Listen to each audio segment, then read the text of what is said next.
comunidad Benauta, les saluda Thais Aguilar este lunes 5 de julio del 2021 y para hablar de populismo y desde la filosofía he invitado a un filósofo y especialista en populismos, el doctor Iván Villalobos Alpizar. Iván es uno de los ganadores del Premio Nacional de Literatura Aquileo J. Echeverría en la rama de ensayo de este año, bueno, del 2020, pero sí te ganó recientemente, y lo ganó por su obra Estudios de Filosofía Política, Sujeto, Sociedad, Trascendencia, editada por Antana Classis Editores. Iván es doctor en filosofía por la Universidad de Bremen, Alemania. Además es profesor de la Universidad de Costa Rica, donde imparte cursos de pensamiento político, filosofía de la religión y teología de la religión. Probablemente lo invite más adelante para que nos cuente un poco de la teología de la liberación. Y ha participado en conferencias, coloquios, estancias académicas, pasantías de investigación en instituciones y universidades en Alemania, México, El Salvador, Hungría y Costa Rica. Y también es miembro de la Asociación Costarricense de Filosofía, ACOFI. Y le damos la más cordial bienvenida a Iván. Buenos días, ¿qué tal? Hola, ¿cómo estás, Thais? Muy bien, muy contenta de tenerte hoy en nuestro programa. Y bueno, acabo de contar un poco todas las cosas que haces. Y pues quiero ir al grano porque creo que no nos va a alcanzar la hora para hablar de todos estos temas. A ver, Iván, se habla mucho de populismo, que líderes políticos son populistas, pero ¿podrías aclararnos qué es el populismo y cómo se refleja en la cotidianidad, desde las instituciones autónomas, estatales, partidos políticos, desde los medios de comunicación, si es posible? Bueno, gracias primero que todo, Thais, por esa introducción tan generosa. Bueno, mira, sí, vos me dijiste que era que se trata de una introducción, por decirlo así, un abordaje bastante directo del tema del populismo, sin entrar en mucho tecnicismo académico y todo eso, que eso pues es inevitable. Claro. Se trata de un tema de estudio académico y que ha crecido mucho, o sea, ha crecido exponencialmente en los últimos, yo diría, 20 años, ¿verdad? Claro. Bueno, tu pregunta inicial era... Se habla mucho de populismo. ¿Qué es el populismo y cómo se refleja en la cotidianidad? Sí. Sobre todo desde la filosofía política, que es tu especialidad. Sí, bueno, el populismo, vamos a ver, hay dos, podemos hablar de dos grandes definiciones, aunque hay más. Una que se ha hecho como estándar en la filosofía política y más que todo, más que en filosofía política, en las ciencias políticas, que dice que, y es la definición que se maneja de manera estándar, que el populismo es una visión de mundo, por decirlo así, que enfrenta a una élite que se concibe como corrupta, como degenerada, como egoísta, ¿verdad? Todos los epítetos negativos que podemos imaginar frente a el pueblo, que el pueblo vendría a ser pues el depositario de todos los atributos positivos. Y en el medio tenemos la soberanía popular, y la soberanía popular concebida como un poder que radica pues en la tradición claramente que no es nueva, es decir, se remonta a los pensadores contractualistas del siglo XVI en adelante, de que la soberanía popular radica en el pueblo. Entonces, es una visión maniquea, digamos, podemos decirlo así, donde se oponen buenos y malos, y esa es la definición que se suele usar, ¿verdad? En las ciencias políticas, en buena medida, sobre todo las ciencias políticas que se hacen en los Estados Unidos, pero también en la definición de publicistas, críticos del populismo de periodistas, ¿verdad? En buena medida. Hay otra definición mucho más compleja que es a la que yo, digamos, adhiero, pero intentando superarla o yendo más allá de ella, es la de Ernesto Laclau, ¿verdad? El filósofo y teórico político argentino, que murió hace algunos años. Y la definición de Laclau del populismo es, bueno, vamos a ver, para no entrar en mucho tecnicismo, para Laclau el populismo vendría a ser casi sinónimo de política. Entonces ya nos puede dar una idea de que el populismo, en realidad, si lo tomamos desde el punto de vista de la definición laclaudiana de Ernesto Laclau, toda filosofía está, digamos, atravesada, perdón, toda política está atravesada de populismo. De populismo. Entonces, se habla del populismo, se han preguntado, digamos, títulos de libros importantes llevan esta pregunta, ¿verdad? ¿Qué es el populismo? ¿Es un correctivo para la democracia? ¿Es una amenaza? Entonces, como que las interpretaciones oscilan ahí entre correctivo, amenaza, la que reivindica, digamos, sin complejos, la problemática del populismo como una especie de ontología, es decir, teoría de lo político esencial, hasta el punto de identificar populismo con política o con lo político, es la teoría de Ernesto Laclau. Hay otros enfoques, que digamos que abordan el populismo como, vamos a ver, como una estrategia política, por ejemplo, como mala economía, digamos, como populismo económico, ¿verdad? Que lo escuchamos mucho en la prensa. Un político, un candidato que prometa muchas cosas sin la calculadora en mano, sin decir cómo lo va a conseguir, es un populista, ¿verdad? Pero esta definición se remonta a los principios de los 90 a un coloquio que se realizó en los Estados Unidos, si mal no recuerdo. De ahí salió un libro que se llama La macroeconomía del populismo. Y básicamente el populismo y que es una de las, yo diría que es tal vez la versión dominante en la prensa y en la gente, la que la gente escucha o si maneja o entiende. Sí, es populismo sinónimo de prometer sin calculador en mano, sin tener en cuenta temas como responsabilidad fiscal, inflación, prometer sobre todo para tener una base, un apoyo para ganar las elecciones, para ganar. Y está asociado también el populismo, esa estrategia, con el clientelismo. Por eso clientelismo, demagogia, populismo, sin ser equivalentes, suelen entrar en la ecuación. Okay. Bueno, espero haberte. Hay más definiciones, más abordajes, pero bueno. Pero las que operan, digamos, las que vos has detectado que operan en el país, son más o menos así, o sea, van en esa línea.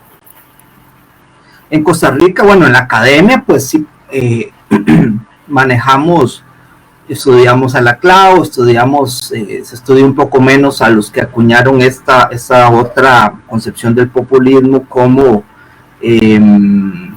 una oposición entre élites perversas, corruptas, en fin, y pueblo bueno, y en el centro la soberanía popular como el referente de legitimidad política, ¿verdad? Esos Casmure y un politólogo chileno son los que hicieron esta definición famosa. Se maneja mucho, como te dije, en el ámbito de las ciencias sociales y políticas en el mundo anglosajón. Esa se conoce más en la academia acá. Yo diría que hasta hace pocos años estamos presenciando un un interés renovado en la academia, porque nosotros teníamos nos guiamos mucho por las definiciones de antaño, de los años 60, 70, que hacían básicamente referencia al populismo como a ese fenómeno histórico en América Latina. Ya vos sabes, digamos, las figuras de Perón, de Vargas, de Cárdenas, México, es decir, los populismos clásicos, cuyo abordaje no necesariamente era más bien, el marxismo siempre lo consideró el populismo clásico como una especie de, para ponerlo así en términos muy simples, de curita o de solución no óptima para los problemas del capitalismo. Digamos que en sí mismo, del capitalismo dependiente, en sí mismo el populismo dentro de esa perspectiva era un síntoma, ¿verdad? Un síntoma de que los cambios en América Latina hacia una sociedad pues más justa, más equitativa, en fin, no iban por ese lado, no se debían perseguir por el lado de las políticas populistas, que más bien el populismo era una solución de corto mediano plazo, generalmente condenada a fracasar, y un síntoma también de que, en el sentido de que nos apuntaba, esa es la interpretación marxista, de que los cambios tenían que venir por políticas más radicales. Pero bueno, en Costa Rica, en la prensa en general, en el habla cotidiana, pues populismo es sinónimo de políticos populistas, o políticas populistas son aquellas que buscan, digamos, soliviantar a la gente, o polarizar, por ejemplo, que es muy importante en el populismo, la polarización, o bien prometer cosas que, es decir, digámoslo, que suenan muy bien, pero que no son muy... endulzarle el oído a la gente para que vote por determinado partido, determinado político. ¿Cómo se le endulza el oído a la gente? Bueno, prometiendo cosas, ayudas sociales, en fin. O bien también hay un populismo, digamos, sería un populismo más de izquierdas, hay un populismo de derechas, podemos decir, que es que maneja un discurso bastante agresivo contra el Estado, ¿verdad? Contra el Estado. No estoy diciendo, no estoy juzgando de la razón o la no razón que lleva cada uno de los enfoques. Probablemente estás describiendo un momento histórico. Sí. O sea, ejemplo, en ese sentido, perdón, podríamos hablar de el estilo de Trump era populista así como lo estás describiendo. Ese es un ejemplo. Sí, sobre Trump se ha escrito mucho. Hay gente que lo considera un populista, hay gente que no lo considera un populista. Yo encuentro rasgos populistas en él. Básicamente, bueno, uno diría primero que todo que tiene que ver un magnate de la inmobiliaria, un showman, ¿verdad? Del entretenimiento. Es decir, una persona que tiene mucho dinero con una figura popular o populista. Bueno, lo populista en Trump aquí radicaría en que se habla del populista Maverick, que es el populista como que surge de un lugar no esperado, ¿verdad? Hace 10, 20 años nadie se imaginaba que Trump iba a llegar a ser presidente. De hecho, eso tomó a todo el mundo por sorpresa. Para responderte concisamente, lo populista de Trump sería que él se ha presentado como una especie de alternativa a la dominancia de republicanos y demócratas. Él se presenta como una figura anti-establishment político, y que ha resultado por su discurso, digamos, popular en esa línea del populismo norteamericano, que tiene una historia que se remonta de finales del siglo XIX, que apela a temas que le llegan al digamos, que son de relevancia, que Sí. tocan los intereses del ciudadano norteamericano promedio. Los impuestos, el trabajo, además toda la crítica que él ha venido realizando a los tratados de libre comercio, la globalización en general. Exactamente, su llamado a comprar norteamericanos, es decir, comprar productos hechos en Norteamérica. Entonces es un tema que tiene mucho apelo en las clases frente a lo que se llama la política de la identidad o identity politics, que es la que ha venido jugando mucho la izquierda en los últimos tiempos. Se dice que hay gente que dice que si Hillary Clinton hubiera apelado más de hecho Hillary ganó el voto popular. Sí, 3 millones de votos. Sí. Si Hillary hubiera apelado más directamente a esa clase trabajadora blanca, pero no necesariamente blanca, también podemos meter ahí, de hecho el Partido Demócrata viendo apelo o popularidad dentro de la comunidad latina, hubiera probablemente tenido un mejor resultado. Pero bueno, identity politics o política de identidades, todo esto que en nuestro país, por ejemplo, el PAC es especialista en promover temas que son, sin dejar de ser importantes, son muy divisivos y a veces son una especie de cortina de humo. De hecho, hay una pensadora, se llama Nancy Fraser, que acuñó un término, a mí no me gusta mucho, pero habla de neoliberalismo progresista. El PAC sería, el gobierno actual casaría perfectamente en esa definición de ella, porque sería un gobierno neoliberal por las políticas que promueve, digamos, en todo caso no es progresista desde un punto de vista socioeconómico. Igual no estoy diciendo, vamos a ver, no estoy juzgando de la del concepto. No estás juzgando el gobierno. Bueno, puedo decir que el gobierno sí se ha enfocado en buena medida a temas de política identitaria, que no es necesariamente negativo.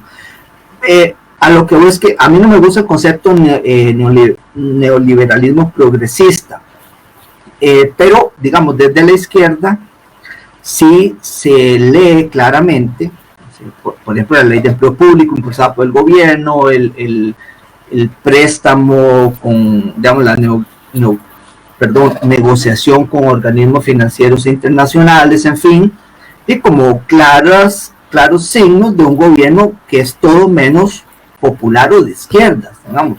O sea, popular sería, para hablar del espectro político que tenemos, de la oferta política, el Frente Amplio, ¿verdad? Que es, digamos, coherente con un discurso, digamos, en ese sentido. Sí, bastante apegado a los intereses sindicales, crítico, en buena medida antiempresarial, injustamente antiempresarial, porque tiende, digamos, por default a echar a todos los empresarios en un mismo saco. El discurso de justicia tributaria progresiva, que paguen más los que más tienen, los que más ganan, en fin. El PAC no, el PAC sería para estos efectos, para la percepción de la izquierda, un neoliberalismo progresista porque incluye temas de política identitaria. Ya sabemos, temas LGTBIQ+, étnicos, en fin. Cierto. Y mira, ¿y cuál es la relación entre populismo y demagogia? ¿Y por qué se les asocia? Bueno, populismo y demagogia, yo diría que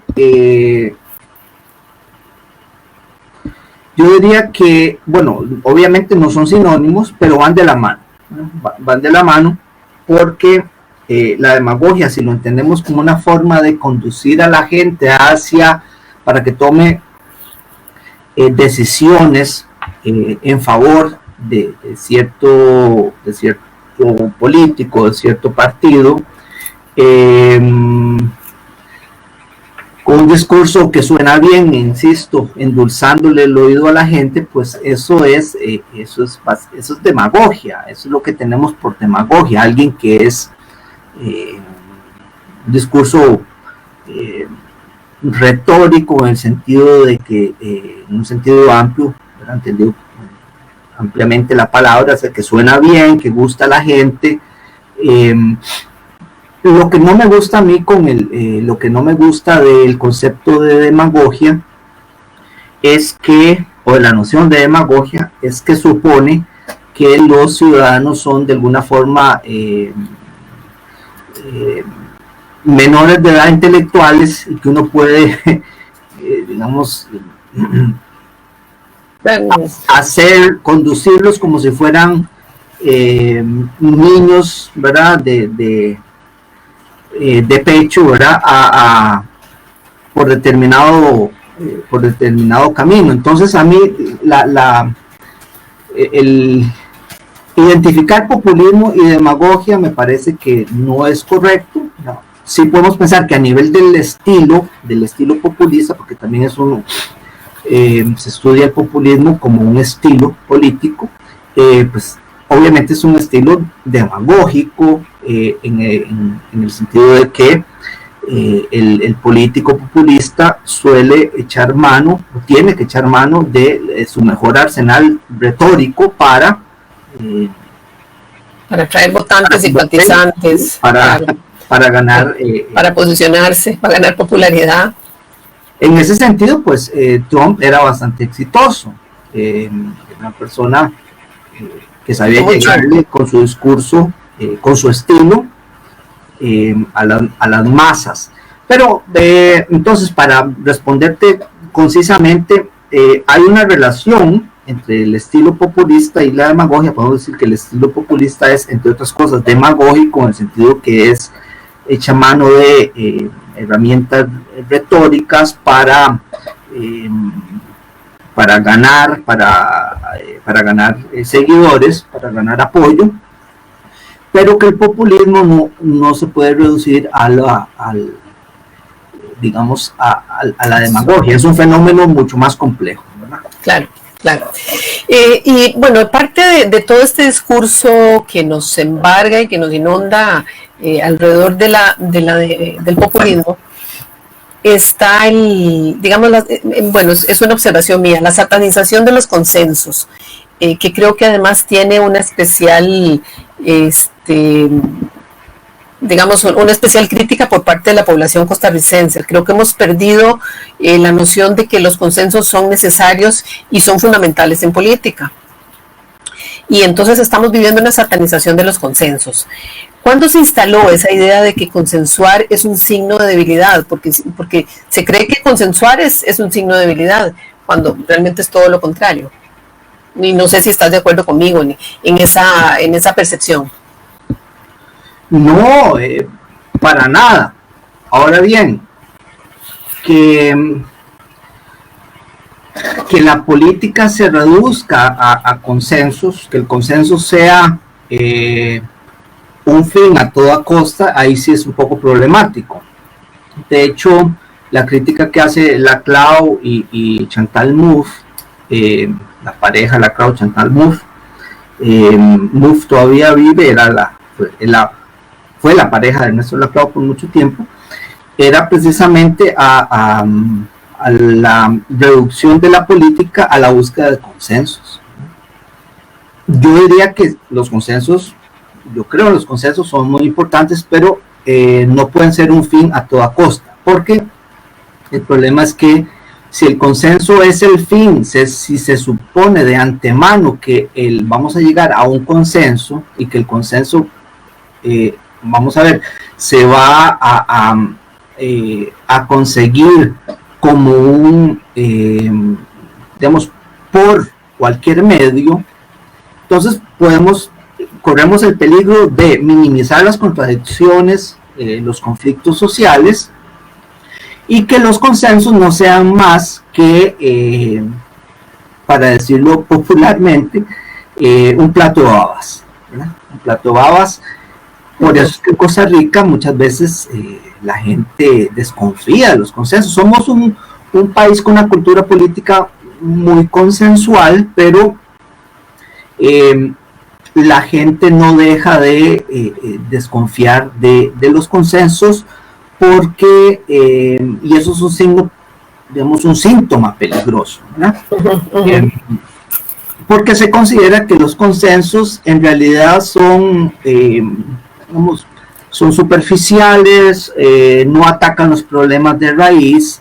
En fin, que los consensos no tienen como objetivo, Thais, atacar los problemas de raíz en términos inmediatos, porque si no, no se podrían buscar consensos. Los consensos son parciales, son precarios y siempre deben tener en cuenta la problemática y el conflicto social, no encubrirlo y decir, bueno, hasta este punto y sobre eso estamos de acuerdo, no estamos negando que existe un conflicto base y probablemente ese conflicto base sea irresoluble porque es el conflicto que atraviesa todo, digamos, lo político, ¿verdad?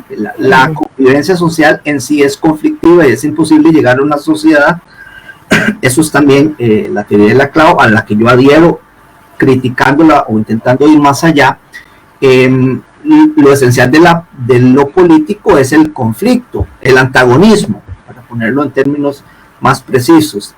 El antagonismo no se puede erradicar de la vida social, de la convivencia. Cierto, tenemos que aprender a vivir con él. Por eso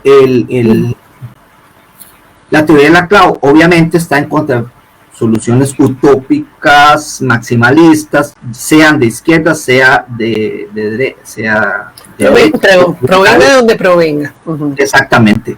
Y lo que dice básicamente, asumamos el conflicto y la conflictividad. Si hay una desconfianza por el consenso, tal como lo plantea, por ejemplo, Habermas, yo en eso no adhiero a Laclau. Yo creo que el consenso sí es un objetivo fundamental, sin que sea un fin a toda costa, ¿no?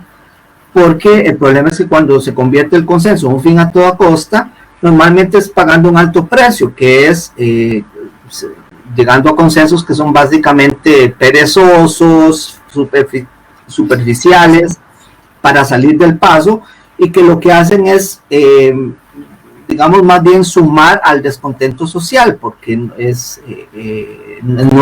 el conflicto seguirá ahí. Si no se reconoce, claramente en la época de la política de la identidad esto es complicado, porque cada grupo estamos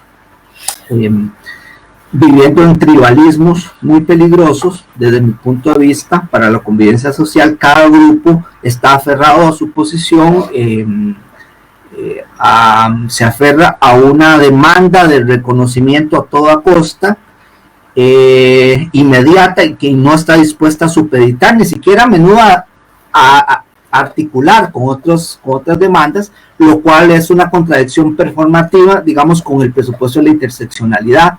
Entonces es un panorama complicado, porque pero bueno, en todo caso el consenso es necesario. Yo voy a nada más insistir sobre esto.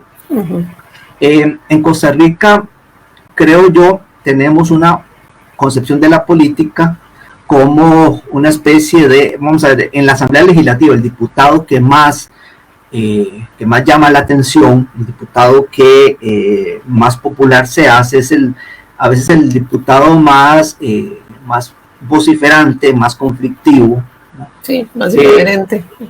Y eso es claramente, vamos a ver, para mí es signo de una cultura política no precisamente muy madura. Y esto lleva a que satanicemos los conflictos, ¿verdad? Cuando la gente se le olvida que el diputado del PAC o del Frente Amplio o de Liberación, la Unidad, cualquier partido, representa los intereses partidarios, pero en cuanto están en un cuerpo colegiado como es la Asamblea, el Congreso, representan al pueblo. Exactamente, y están obligados, a negociar.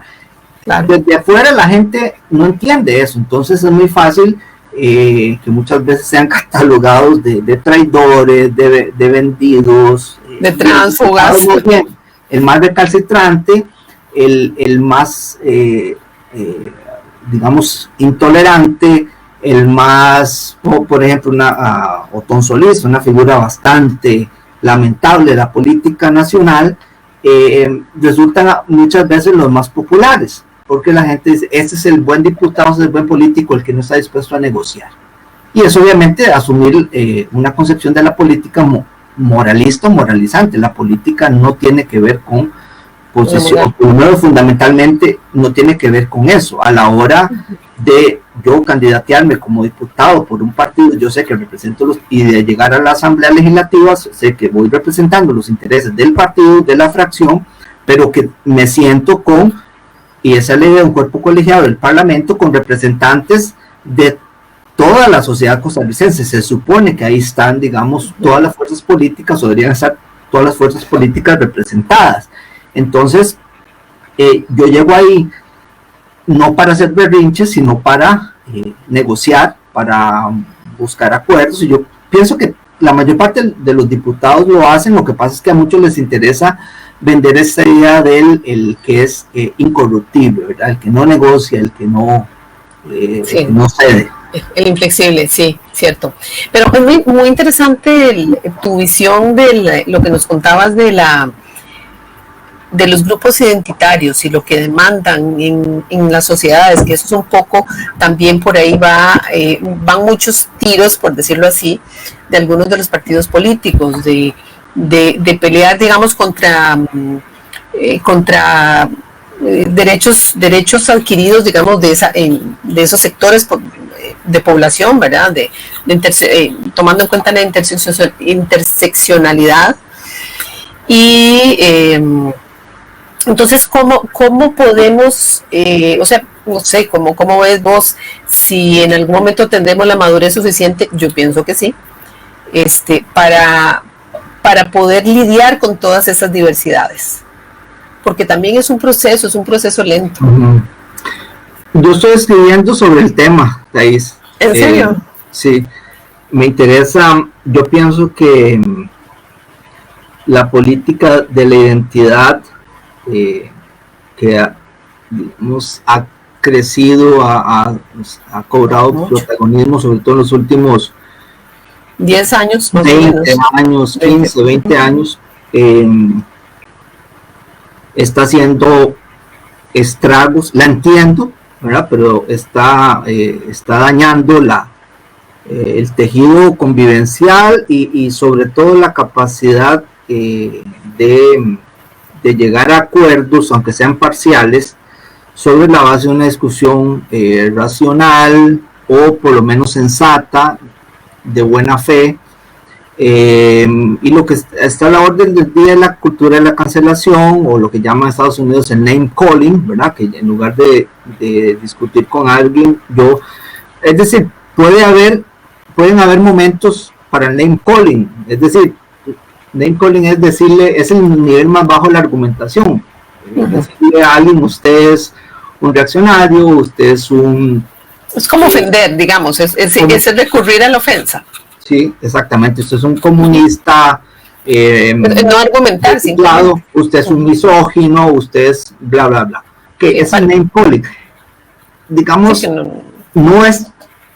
Hay momentos para todo, pero cuando la discusión política, que supone un nivel mucho más elevado, se reduce al name calling, ¿verdad? Es decir, a mí no me interesa hablar con vos, lo que me interesa es ponerte la etiqueta en la frente, y ya. Bueno, entonces, esto promueve...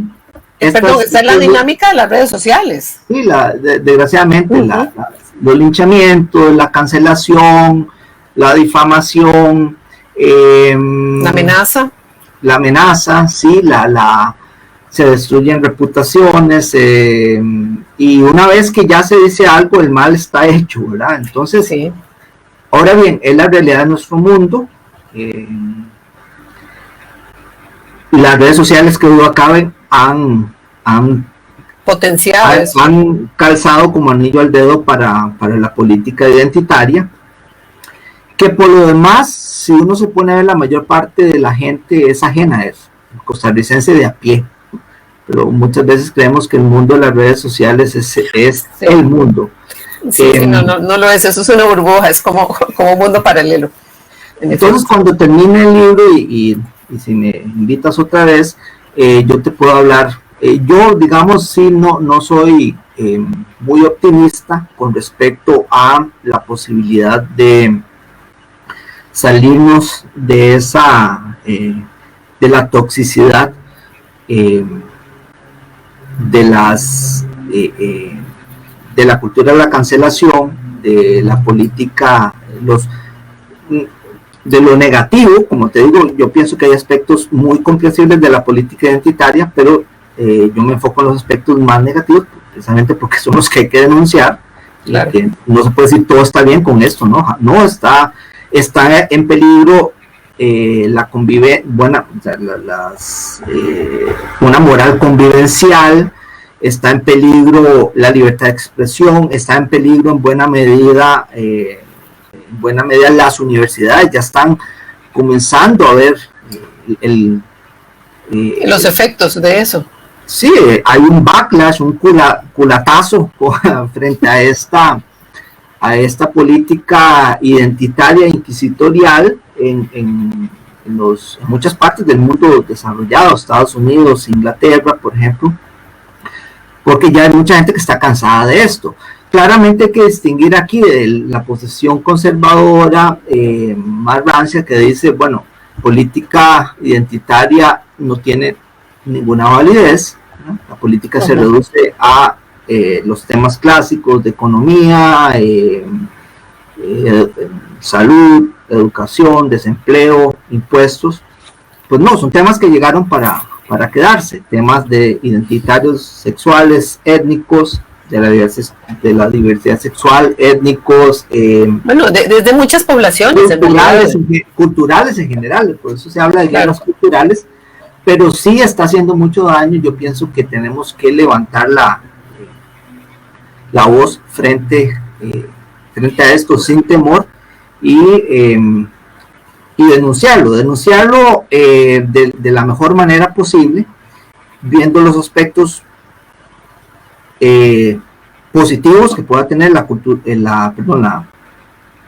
política de la identidad, pero también siendo implacables a señalar la toxicidad que conlleva esa política y lo que está en peligro, porque finalmente lo que está en peligro en buena medida es la libertad de expresión en abstracto, pero finalmente nos estamos haciendo la vida más de cuadritos unos a los otros, más complicada. Estamos dañando, digamos, de una manera, a menudo uno podría decir, con unos niveles de crueldad, ¿verdad? Unos niveles de crueldad muy propios del ser humano. Sí, están sacando lo peor, y eso, y creo que a eso contribuimos todos, digamos. Claro. Yo no estoy haciendo como dicen los norteamericanos, ¿verdad? A eso contribuimos todos y hemos contribuido o podemos contribuir mucha gente. A veces la gente más decente y mejor intencionada cae en eso, ¿verdad? Precisamente, sobre todo en plataformas como Twitter. Yo no tengo Twitter, pero cuando veo el nivel de agresividad, de odio que se maneja ahí, digo, de esto no puede salir nada bueno. Y está además, conlleva una sobresimplificación de la complejidad de lo político y las relaciones sociales. Y eso es muy peligroso. Claro.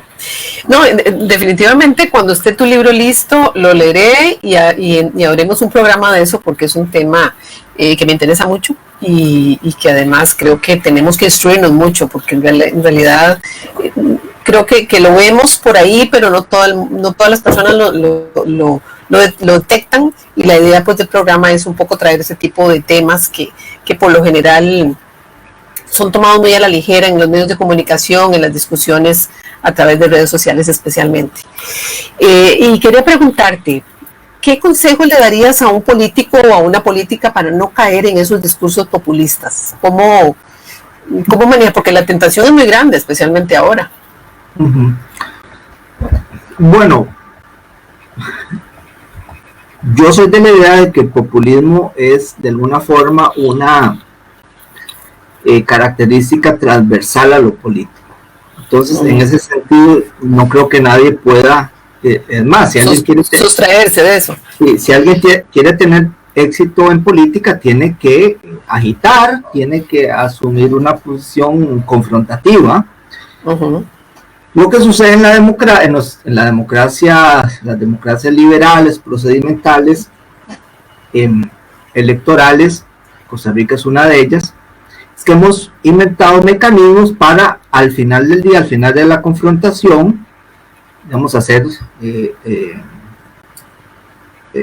a detenernos y decir, ok, ahora estuvo muy interesante la campaña política, ahora el debate que se dio, las ofensas incluso, ahora lo que sigue es, pues, sin que ganar una elección, porque a veces se entiende así en Costa Rica, ganar una elección no es tener mandato absoluto, ¿no? Para nada.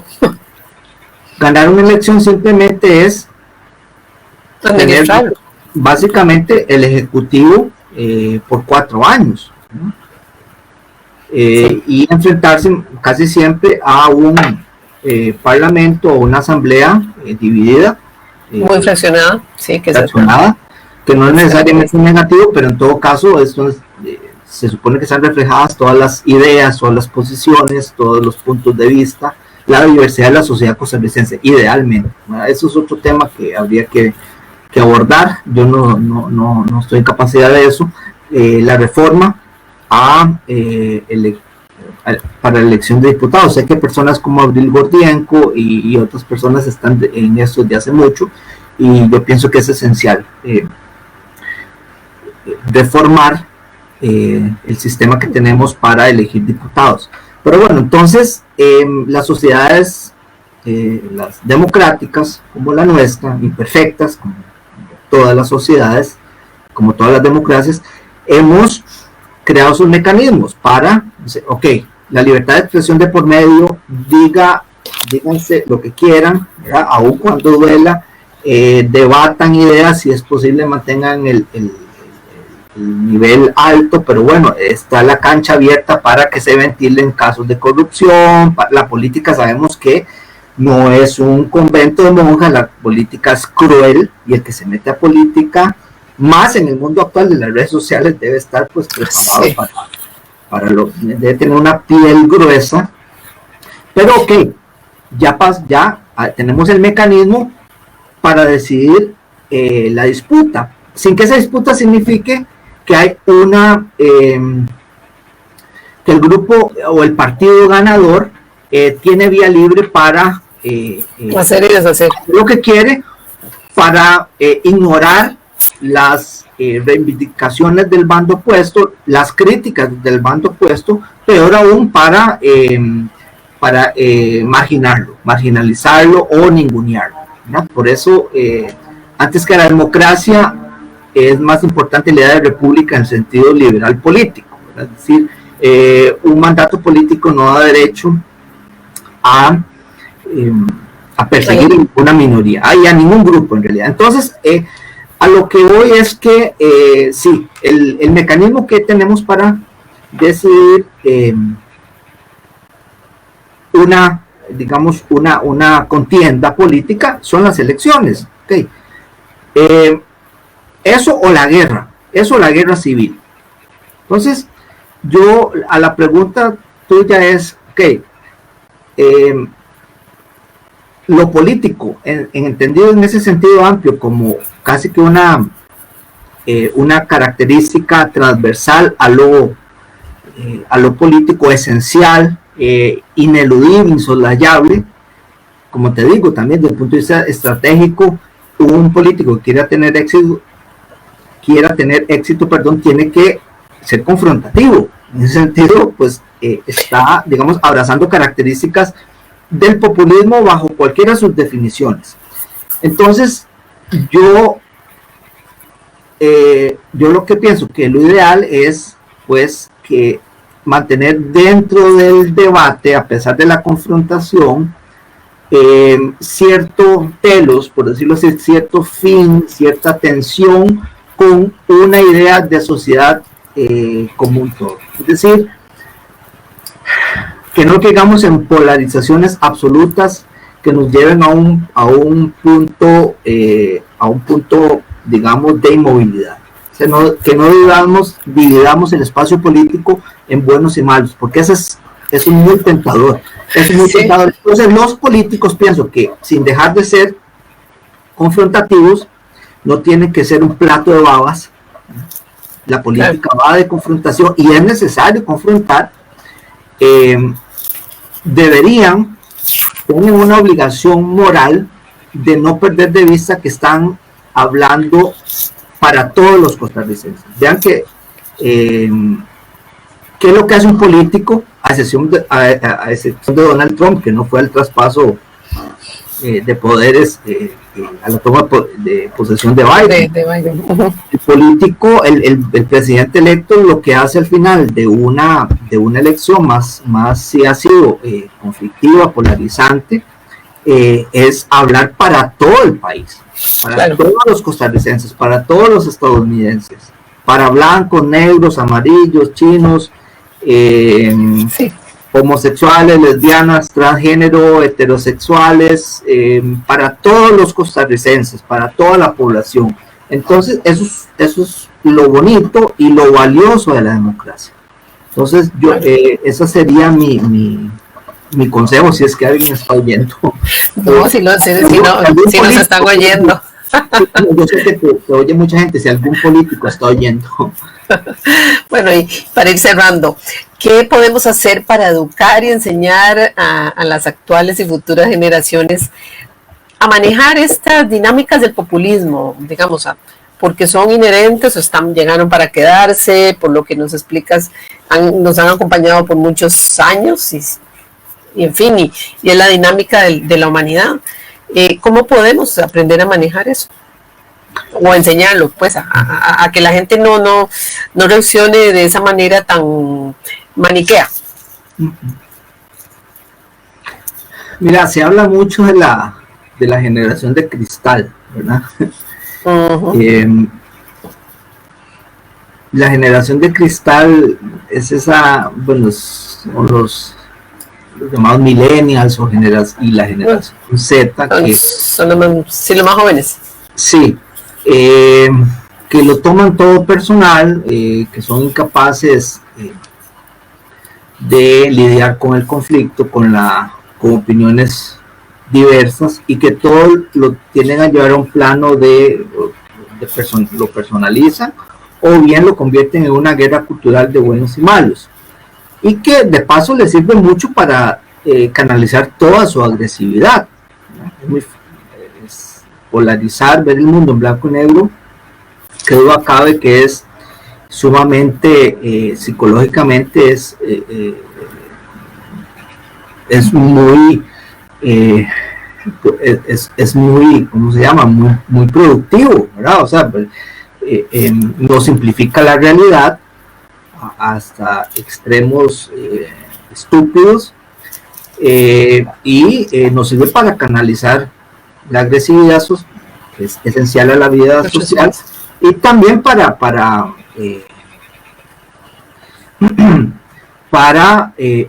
dañar, ¿verdad? Para poner también dar ofrecer un canal, un exutorio, esa energía negativa, agresiva, para dañar, y ojalá en lo posible, pues eso es típico de la cultura de la cancelación, quitarnos del camino a los que piensan distinto. Entonces yo veo que hay una cosa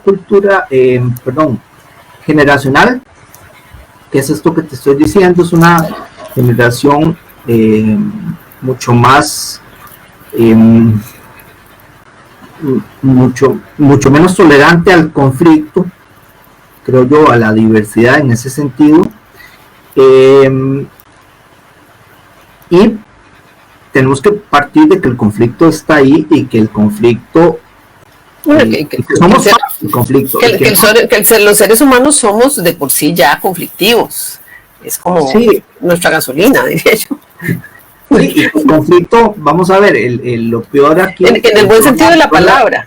Es la impostura moral e intelectual, creer que nosotros estamos por fuera del conflicto. No, somos parte del conflicto y contribuimos al conflicto, le echamos gasolina.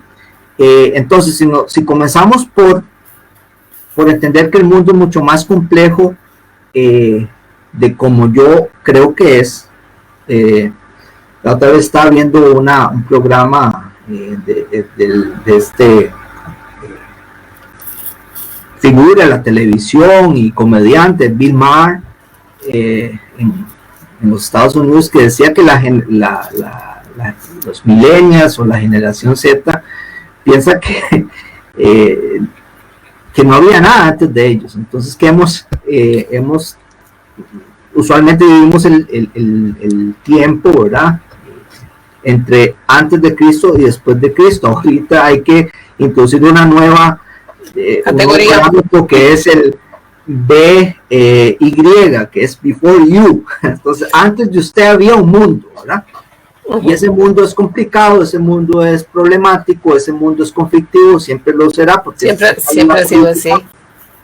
Entonces, asumamos el conflicto sin destruirnos, sin estar movidos esencialmente por esa gasolina que es destruirnos, destruir al otro, sacar del camino, a como dé lugar, de la manera más cruel, de la manera más inmoral, al que piensa distinto, porque esto, bueno, finalmente el mundo no funciona así. Yo pienso que a las personas que viven de esta forma, la realidad en algún momento les muestra que estaban equivocados. Entonces, yo creo. Además hay un tema cultural, Thais, y es que nosotros los costarricenses también rehuimos el conflicto. Entonces como que se han venido a mezclar varias cosas, porque si vemos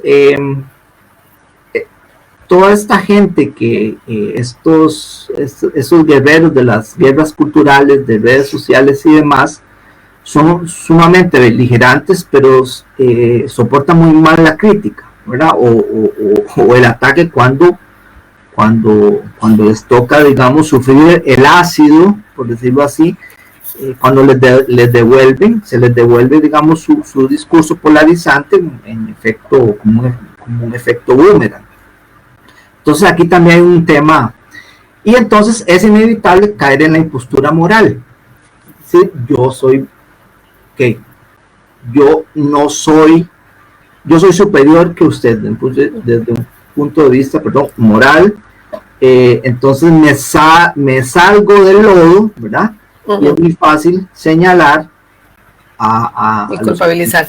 Sin embargo, yo creo que eso es una señal de que también algo no hicimos bien las generaciones que procreamos a estas nuevas generaciones, me parece a mí. Algún vacío establecimos en ese camino, tal vez en la educación, en la transmisión de valores y de cierto tipo de herencias y de cierto tipo de ética de comportamiento, me parece a mí, porque también me llama mucho la atención tu visión de las nuevas generaciones desde la filosofía y la que yo conozco desde la comunicación, especialmente desde el mercadeo y el mercadeo digital, porque tal vez estamos hablando de dos generaciones diferentes, pero creo que es un tema que deberíamos abordar en otro programa, porque ya se nos acabó el tiempo. Nada más para cerrarte, ¿sí? Yo pienso que las nuevas generaciones tienen muchas virtudes, que duda cabe. Son mucho más sensibles a ciertos temas, hacia el veganismo, por ejemplo. Yo soy vegano desde hace algunos años y yo encuentro esa preocupación en las nuevas generaciones, y me hubiera gustado, son más sensibles al temas como el bullying, que hay, que hay virtudes en las nuevas generaciones. El punto es, siempre va a haber una lucha por el reconocimiento, eso es Hegel. Claro. Hegel, ABC de la filosofía hegeliana. Las guerras identitarias, la política de la identidad, se basa en esa búsqueda del reconocimiento. Nosotros pasamos por eso, todos pasamos, o sea, afirmarnos frente a nuestros padres, afirmarnos frente a las viejas generaciones, frente a X o Y, pero tenemos que entender también que el mundo es mucho más complejo. Claro. Es decir, la perspectiva esta, y Habermas insiste en eso, la madurez no solo individual, sino de una cultura, de una sociedad, desde un punto de vista político, sociopolítico, cultural, comunicativo, racional, comunicativo, es un requisito fundamental, es el descentramiento con respecto a nuestro propio yo. Nosotros tenemos que dejar de pensar que somos el centro. Piaget habla de eso, Colbert habla de eso, digamos, el estado postconvencional tiene que ver cuando ya nosotros comenzamos a pensar, incluso, como se dice en inglés, out of the box, fuera de la caja, y ya no pensamos ni siquiera como de dentro. Nosotros teniéndonos a nosotros mismos como referentes últimos, ¿verdad? La perspectiva egocéntrica del niño, del adolescente, podemos decir, ya tampoco como grupo, como colectivo. Eso es muy peligroso también, que duda cabe que también hay una política identitaria de derecha y que apela a identidades culturales, étnicas, ¿verdad? Que es potencialmente una cultura un discurso potencialmente fascistoide, y parte del fenómeno Trump se explica por esta población blanca estadounidense que está amenazada con ya no ser mayoritaria, ¿verdad? Claro, en fin, bueno, sí. Entonces, yo pienso que debemos